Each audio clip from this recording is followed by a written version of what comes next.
안녕하세요, 구독자 여러분. 자, 12월 26일 데일리 뉴스 하도록 하겠습니다. 자, 어제는 크리스마스였죠? 잘 보내셨나요? 늦었지만 메리 크리스마스입니다. 그 전에 데일리 뉴스에서 한번 인사는 드렸는데 좀 서운하잖아요. 그날 크리스마스 때 인사 못 드렸으니까. 그래서 한번 더 드리고요. 이제 정말 일주일 남았죠? 제가 그래서 11월 달부터 말씀드렸는데 12월은 그냥 눈 깜짝할 새에 지나간다 그랬잖아요. 실제 그렇게 됩니다. 그래서 남은 기간 너무 아쉬워하지 마시고 그래도 지금이 가장 좋아요. 그나마 뭐라도 좀 남아있고 이제 또 내년 1월 되면 또 정신없습니다. 그러다가 설 지나고 뭐 하면 2월, 3월이에요. 자, 그래서 지금 이렇게 조금이라도 마무리 잘 하시기 바라겠습니다.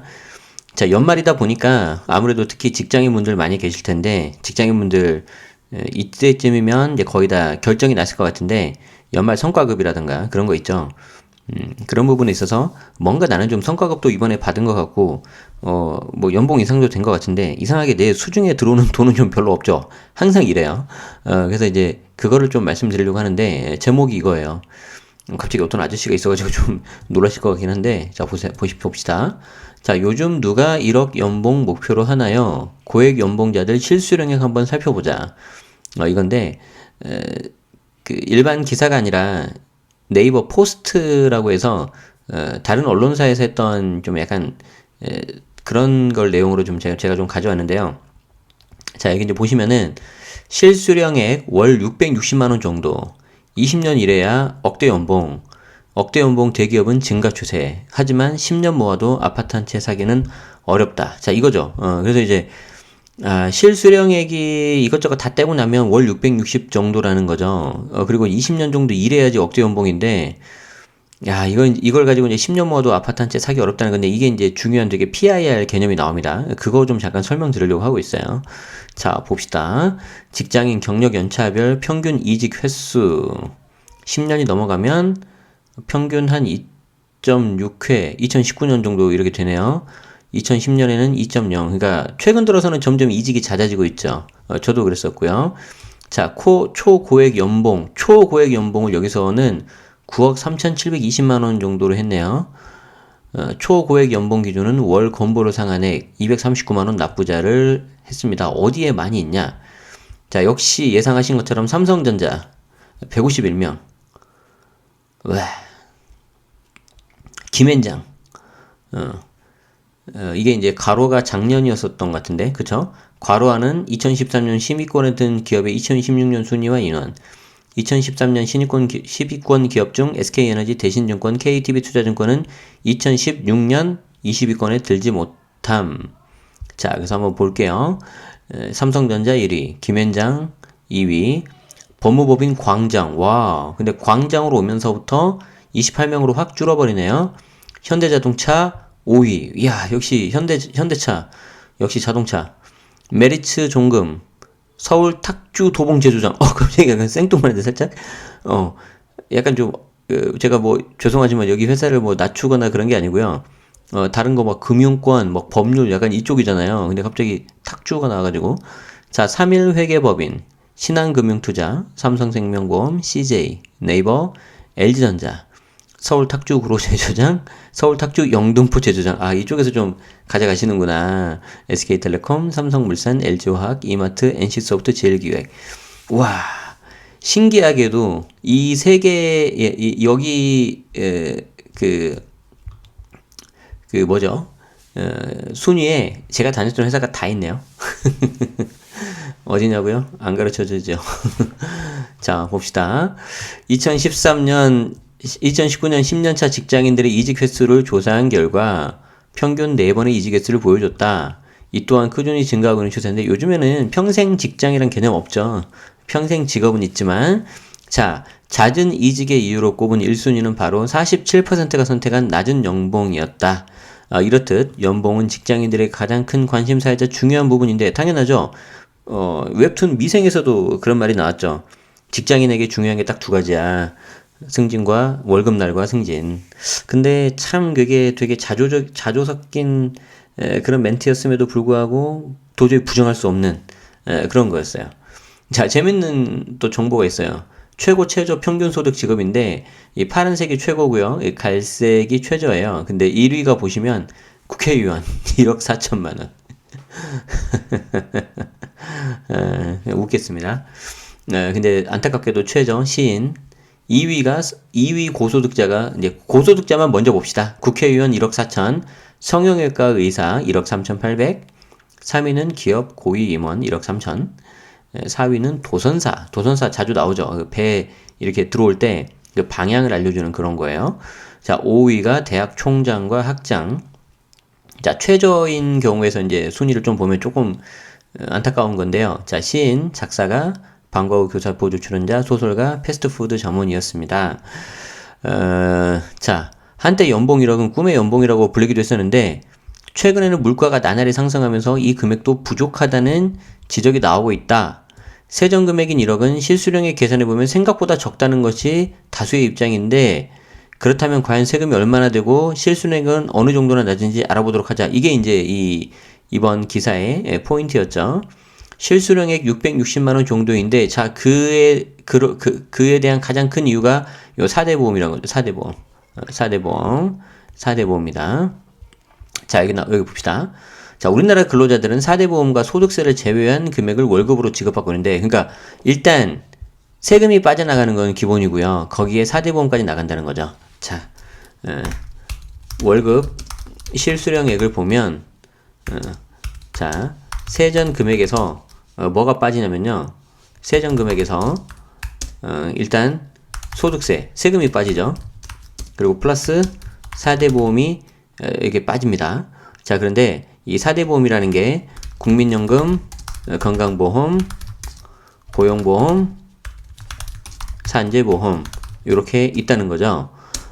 자, 국민연금은 각각 개인이 4.5%, 나머지 4.5는 직장에서 내주고요. 건강보험은 3.23%, 그리고 고용보험은 0.65%, 그리고 산재보험은 따로 없습니다. 자, 이렇게 나가는데 요게 이제 직장인이 부담하는 것이고요. 전체의 절반에 해당이 되는 거죠.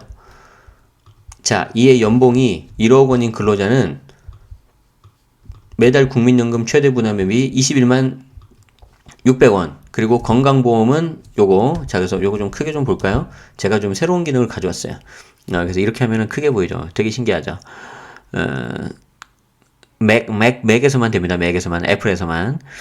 자, 이거 어플 뭐예요? 막 그 기능이 뭐예요? 물어봤자 안 돼요. 윈도우는. 자, 국민연금은 21만 600원, 건강보험은 26만 9,160원, 고용보험은 5만 4,160원, 이외에 요양보험은 건강보험의 8.51%인 22,900원이 부과가 됩니다. 그러니까 이것만 대충 보더라도 얼마예요? 한 달에 47, 거의 한 50만원 좀 넘죠. 거의 한 대략 한 60만원 가까이 되는 거죠. 그런데 이거는 근로자가 반틈 부담한 반틈이고요. 회사에서 부담하는 반틈도 요만큼이 되겠죠. 자, 그래서 이렇게 나옵니다. 그래서 여기 뭐 임금 계산기 나오는데 국민연금 이렇게 나오고요. 어우, 그럼 연간 예상 실수령액이 1억이 아니라 7,900으로 확 떨어지고요. 월 환산 금액은 659만원 정도 나와요. 근데 이제 사실은 이것도 지금 말이 그렇지 연봉 1억이 성과금 뭐 보너스 이런 거 다 합쳐가지고 보통 1억이거든요. 이거는 근데 순수 급여만 했을 때니까 실제 이거보다는 좀 더 적거나 그럴 거예요 아마. 자, 소득세, 여기 또 소득세 나가죠. 소득세는 한 달에 107만 7,080원. 어우, 못 살겠다. 이거 봅시다. 소득세는 한 달에 107만 7,080원. 지방소득세는 여기에 이제 10%인 10만 7,700원. 모든 비용을 합치면 월 174만 1,600원. 총 2,089만 9,200원이 공제되는 것이죠. 이 공제금을 제외하고 남는 돈 7,910만 원을 월 659만원 정도에 이제 나눠서 받는 거예요. 물론 이제 여기에 특별수당이 있기 때문에 월 실수령액은 700만원 정도가 됩니다. 와우. 자, 그러니까 연봉 1억 어떻게 된다? 실수령액 659만원 정도.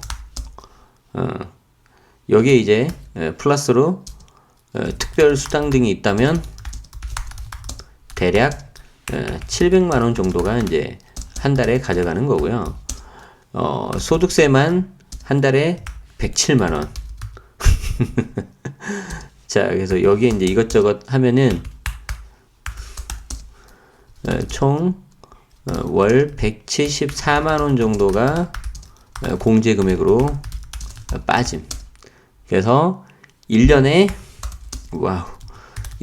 총 2,089만 원. 그러니까 2,089만 원 정도가 공제. 아이고야. 자, 여기 이제 보시면 연간 임금 근로자 및 억대 연봉자 추이가 이렇게 있는데 전체 근로자가 그렇죠. 1,800만 정도가 돼요. 그런데 1억 원이 초과되는 근로자 보면은 70만 명이 넘어요. 그러니까 비율로 보면은 2013년에 2.9%였는데 점점 이게 증가해서 최근에는 4%까지 올라가는데 이게 이제 결코 좋은 게 아닌 게 부익부 빈익빈 현상, 그 양극화가 점점 심해진다는 거죠. 자, 그래서 연봉 5천만 원까지 소요기간은 대기업 6.6년, 중견 9.3, 중소기업 10.5고 5년차 이하의 연봉 5천만 원 비율도 당연히 대기업이 좀 높습니다. 이게 이렇게 이제 좀 그러는데 제가 여기서 어떤 대기업을 가라, 중소기업은 안 좋다, 지금 이런 말을 제가 하려는 게 아니에요. 좀 이따 말씀드릴게요. 자, 보시면 우리나라에서 연봉 1억을 받는 근로자가 약 4%다. 72만 명 정도에 이르고 있는데 이들 중 다수의 억대 연봉 비법은 그냥 오랜 경력이다. 그러니까 오래 다녀야 이렇게 된다는 거죠. 평균적으로 10년 정도. 그리고 1억 정도 되려면 20년 이상. 와. 자, 한번 잠깐 봅시다. 연봉 1억 근로자가 얘가 이제 한 72만 명 정도. 전체의 약 4%. 17년 기준이네요. 그런데 평균 10년 근무해야 5천만 원, 20년 근무해야 1억 정도가 된다고 합니다. 그리고 이제 여기서 또 이제 회사 규모마다 틀리고요. 연봉이 1억이 이상인 기업들이 이제 보시면은 S-오일 그 회사, 메리츠증권, SK이노베이션, 여기도 석유화학이죠. 삼성증권, 그러니까 딱 아시겠죠? 석유, 정유, 에너지, 증권, 전자, 통신, 전자, 보험, 석유화학, 증권, 뭔지 아시겠죠? 그러니까 어떤 인더스트리를 선택하느냐에 따라서 이제 여러분들의 연봉이 결정된다는 거예요. 자, 그런데 이 최근 물가가 상승하면서 임금도 함께 상승하고 있는데, 제가 누누이 말씀드리지만 이 어떤 회사가 높냐 지금 이게 중요한 게 아니라 지금 요거 말씀드려요. 요거. 자, 10년 모아도 내 집 마련이 힘들다.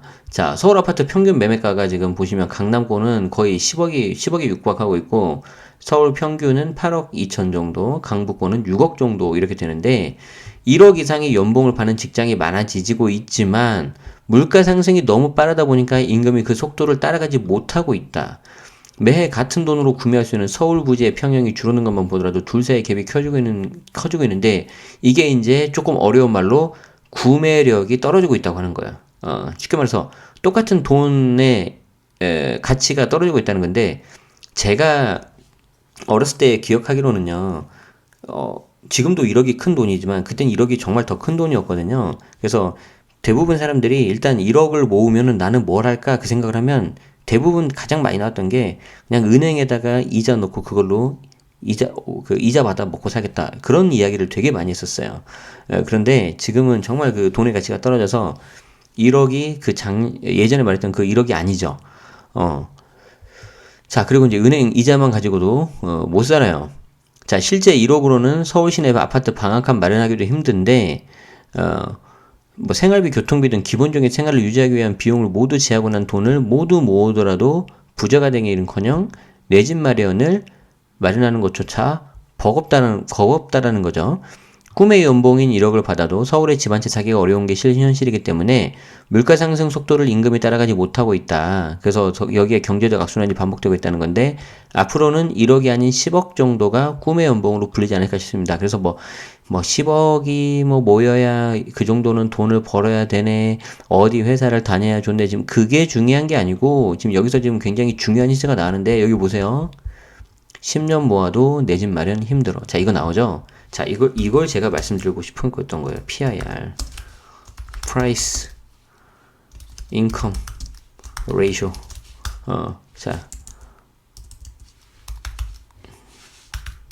자, Price Income Ratio 그래가지고, 자, 뭐냐면 이게 Price, 가격이죠. 여기서는 이제 주택 가격으로 합시다. 그리고 이제 Income. 여기는 이제 수입이죠. 당연히 여기서는 연봉으로 합시다. 그리고 이 레이쇼는 비율입니다. 비율. 그래서 주택 가격과 연봉 간의 비율 이렇게 보시면 되겠는데, 자, 만약에 예를 들어서 PIR이 10이 나왔다고 가정을 하자. PIR이 10이 나왔다고 하자. 자, 그러면은 일단 서울 아파트 평균 가격이 예를 들어서 평균 5억이라고 해봐요. 자, 그런데 내가 연봉이 그러니까 서울에 있는 직장 근로자들의 평균 연봉이 5천만 원이라고 해봐요. 5천만 원이라고. 자, 그러면 요게 딱 그 5천만 원을 한 푼도 안 쓰고 벌었을 때가 이제 10년이었던 거죠. 맞죠? 자, 그러면 이게 이제 10년이었는데 갑자기 서울 아파트 가격이 5억 그대로인데 내 연봉이 예를 들어서 이렇게 바뀌었다고 합시다. 5억이었는데 내 연봉이 예를 들어서 1억으로 바뀌었어. 1억으로. 그럼 이게 PIR이 어떻게 바뀌는 거예요? 5로 바뀌어버리는 거죠. 10에서 5로 하락. 자, 그럼 이 사람은 어떻게 되겠어요? 갑자기 뭔가 이렇게 좀 자신감이 붙지 않겠어요? 내가 연봉이 올랐기 때문에 전보다 훨씬 더 시간이 줄어들었어. 그럼 난 여기에 조금만 어떻게 보태서 그냥 집을 사버릴 거야. 이렇게 되겠죠. 자, 반대로 집값이 3억으로 떨어졌다고 갑시다. 자, 그리고 나는 연봉이 그대로 5천이야. 5천. 자, 그럼 이거 어떻게 되는 거죠? 계산의 편의성을 위해서 요거를 4억으로 합시다. 4억. 그러면 PIR이 얘가 이제 8이 되는 거예요. 8. 자, 그래서 이제 이 역시 10에서 8로 떨어졌기 때문에 나 이거 좀 이번에 살 수 있을 것 같은데 이렇게 되는 거죠. 근데 현실은 어떻게 되죠? 현실은 어떻게 되냐면은 나는 연봉이 예를 들어서 5천에서 한 6천 정도로 올라요. 그런데 집값이 10이 아니라 갑자기 12가 돼버리는 거지. 자, 그래서 이게 어떻게 되는 거지, 지금? 갑자기 이 비율이 어떻게 돼버리죠? 갑자기 20 돼버리는 거죠, 20. 그럼 이게 어떻게 되죠? 아유, 이 빌어먹을 세상 이렇게 되는 거죠, 이제. 이렇게 되는 거죠. 자, 그러니까 이제 예를 들어서 평균이 예를 들어서 10이었는데 이 10에서 이 PIR이 갑자기 증가돼 버리면은 이건 내가 봐도 좀 버거워요, 이게. 20 갑자기 뛰어버리면은. 자, 그런데 이 10에서 내가 좀 평균을 유지한다거나 아니면은 이 평균보다 좀 더 떨어졌다. 그러면 내가 좀 뭔가 해볼 수 있다는 거거든요. 그래서 이 PIR 가지고도 이렇게 좀 주택의 매도 타이밍을 보는, 그렇게 해서 투자하시는 분들도 계세요. 그래서 이제 그런 것들도 좀 여러분들이 보셔야 된다. 그래서 그걸 좀 말씀드리려고 제가 이 기사를 가져왔어요. 이거 굉장히 중요한 개념이에요. 굉장히 중요한 개념이고, 좀 여러분들이 검색을 해보시면은 여기에 대한 내용들을 좀 보실 수도 있고, 요걸 가지고 강의하시는 분들에 대한 것도 좀 공부를 하실 수가 있다. 그래서 이런 것들도 좀 보면서, 지금 너무 내 연봉이 올라가는 속도보다, 개인의 연봉보다도 평균으로 보셔야 돼요. 서울 전체 근로자들의 상승 속도보다 집값이 너무 빨리 올라가 버린다. 그러면 이거 아무래도 부담돼요. 그런데 그게 아니라 나는 그냥 연봉이 그냥 비슷하거나 살짝 올랐는데, 인플레이션 정도만큼 살짝 올랐는데 뭐 조정이 됨으로 인해서 집값이 좀 하락을 한다거나, 물론 이제 잠깐 하락했다고 사시면 안 되겠죠. 좀 흐름을 좀 보셔야 되는데, 이 정도면 충분히 내가 구매력이 있다. 그렇게 될 때는 PI를 따져봐가지고 충분히 내가 구매해버리는 거죠. 그래서 저도 솔직히 이걸 알고 하진 않았어요. 그런데 제가 이제 14, 15년도에 서울 수도권 상승장 그때 이제 올라섰을 때 다 사놓고 보니까, 역산으로 계산해 보니까 정말 PIR이 바닥일 때 샀더라고요. 이런 걸 보고 뭐라 그래요? 그냥 단순히 운이 좋았다고 하는 거예요. 이걸 제가 어떻게 알고 분석을 했겠어요? 지금이야 하지만 지금은 못한다고요, 제가 지금. 지금이야 하지만 그때는 제가 못하고 그냥 얻어 걸렸을 뿐이라고요. 그래서 그냥 되게 감사하고 있어요. 그래서 이런 것들도 있다. 그래서 여러분들도 이렇게 좀 이런 거를 잘 보시면서 이런 거를 좀 하셨으면은 합니다. 그래서 요런 말에 너무 막 혹해서 막 이거 내가 10년을 모아도 안 되네, 어쩌네, 이 다주택자를 어떻게 해야 되네, 세금 폭탄해야 되네, 정권은 어떻게, 이런 거에 생각하지 마시고, 좀 더 이성적으로 보자는 거예요, 이성적으로. 자, 그래서, 요런 식으로, 좀 보십니다. 이게 굉장히, 핵심적인 내용이었어요. 1억 이상의 연봉을 받는 직장이 많아지더라도 임금도 점진적으로 성장하고 있지만 물가의 상승이 너무 빠르다. 그래서 누가 조금이라도 더 빠를 거냐? 물가 상승이 빨랐을 때 내가 올라타는 것보다는 반대로 이 물가 상승보다 내 급여가 좀 올랐을 때, 그러니까 급여가 현실적으로 더 오르긴 힘들어요. 그러면은 물가 상승이 좀 떨어졌을 때, 즉 뭔가 조정이 왔을 때 하거나 아니면은 내가 동종 업계에서 같은 직무를 하더라도 아예 그냥 인더스트리를 바꿔버려야 돼. 아까 보셨죠? 고액 연봉이 많았던 데가 석유, 화학, 에너지, 증권, 금융권 이런 쪽이었잖아요. 근데 내가 예를 들어서 소비재 쪽에 있다. 그러면은 이건 급여가 똑같은 애가 마케팅 업무를 한다 하더라도 힘들어. 인더스트리를 바꿔야 돼요. 이건 제가 전직 한 13년 정도 인사 업무를 했던 제네시스 박의 조언입니다. 갑자기 막 신나게 떠들었더니 목이 마르네. 물을 안 가져왔네, 오늘은. 자, 그래서 2020년도가 되면 제가 더 재밌는 것들을 유튜브에서 더 많이 할 거예요. 그래서 그 중에 하나가 좀 전에 했었던 우리 직장인들이 어떻게 하면 더 부자가 될 수 있을까? 결국 두 가지거든요. 첫 번째는 업무 장악력을 통해서 어떻게든 직장에서 내 시간을 더 확보해야 되고요. 두 번째는 그렇게 확보된 시간 가지고 뭔가 생산적인 일을 해야 돼요. 직장인이 돈 벌 수 있는 방법은 세 개밖에 없어요. 주식 투자, 부동산 투자, 그리고 알바하는 거. 그 세 개 말고 또 있나요? 없어요. 그렇기 때문에 거기에 대해서 이제 어떻게 해야 할지 조직의 생리에 대해서 잘 알고 있는 제가 한번 그런 이야기도 썰을 풀어서 하도록 하겠습니다. 네, 좋고요. 자, 그래서 여기까지 이렇게 했고, 그런 부분에 있어서 여러분들이 이제 계속해서 도움되는 정보를 드릴 테니까 구독해 놓으시고, 좋으면 좋아요도 좀 눌러주시면 굉장히 도움이 많이 되겠죠, 제가. 갑자기 또 훅 들어왔죠? 요즘 재밌는 것 같아요, 이거. 농담이고요.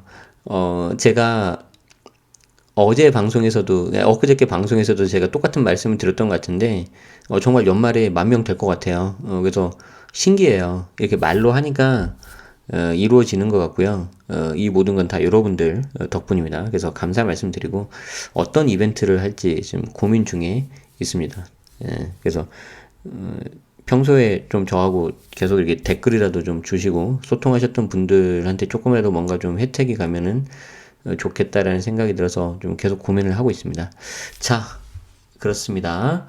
오케이. 자, 오늘 기사 여기까지 보도록 하고요.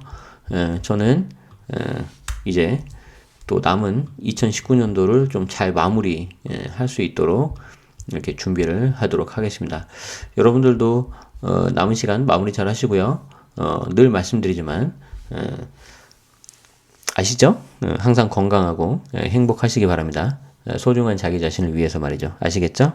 네. 그럼 오늘 시간 여기서 마치도록 하겠습니다. 내일 또 뵙도록 하죠.